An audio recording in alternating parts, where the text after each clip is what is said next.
couple of emails off people regarding common issues and stuff to look out for with the Freelander when buying them. So I've done a little buyer's guide. Stuff I do will be quite generic, and then stuff will be engine dependent.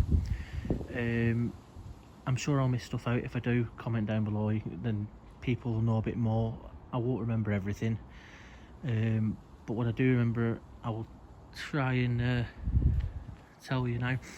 So prop shaft, one thing you're looking for on these is quite a common thing is people remove the prop shafts because they can be expensive to repair if they start whining, and people believed a while back they made them better on fuel, which is a load of rubbish.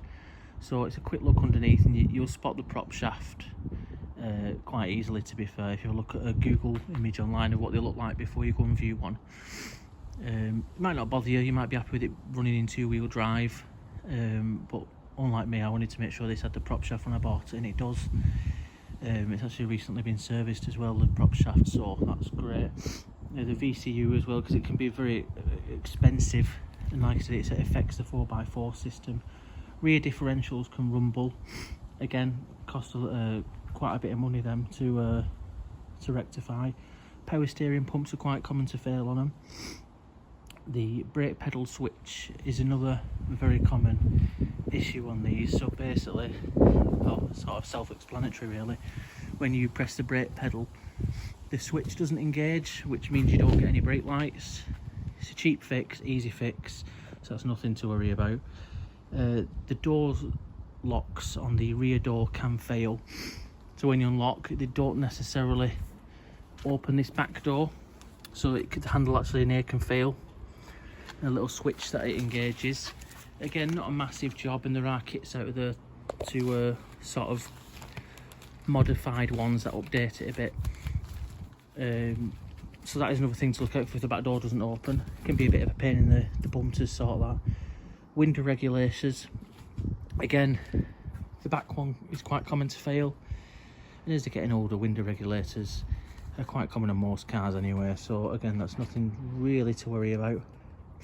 You have to look out for uneven tyre wear as well if you're looking at purchasing one, because especially on the front it can be caused by the bushes worn at the front, which is causing the tyres to wear unevenly. Now if we go on to TD4 specific, they're quite common in being smoky. Some of the times this is just a case of breather filter, you know, and the air filter being changed if they've not been changed in a long time. Again, turbo filter is always worth changing as well while you're in there. But in it, as a general rule, the TD4s are, touch wood as I'm saying this, because I don't something will go wrong now, a fairly bulletproof, if you want to use that word. The other one is their 1.8k series engines which they put in them, which are out of the Rovers, you know, things like the 75 and higher powered ZS's and stuff like that. Generally a good engine. I've had many K series engines in my past.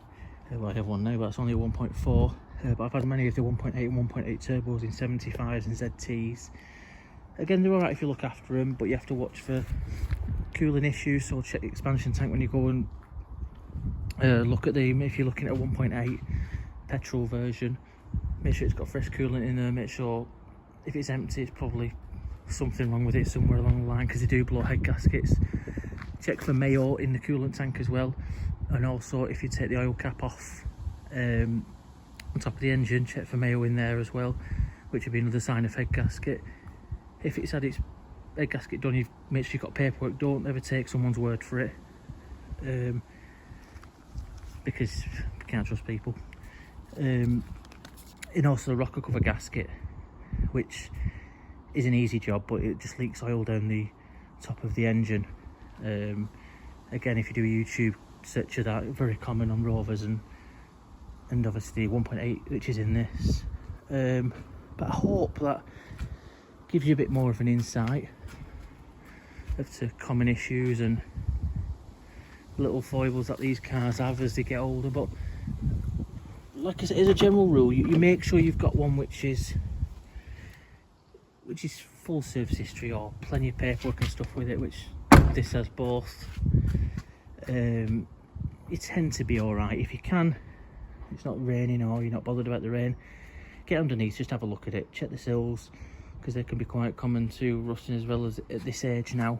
And then just do your general car checks. Just check the water, check the oil, make sure there's no lights on the dash, make sure there's no whining from the steering and stuff like that. If you can, don't just take him out for a little run. If you're going to test drive, take them out and get them up to speed really, so you can hear if there is a noise coming from the prop shaft or anything like that, any wheel wobbles. So yeah, I hope that helps people.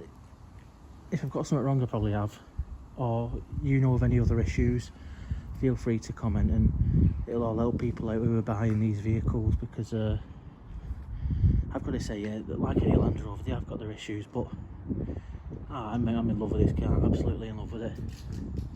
I can't wait to get bits and bobs done on it. Right, thanks for watching, see you in the next video.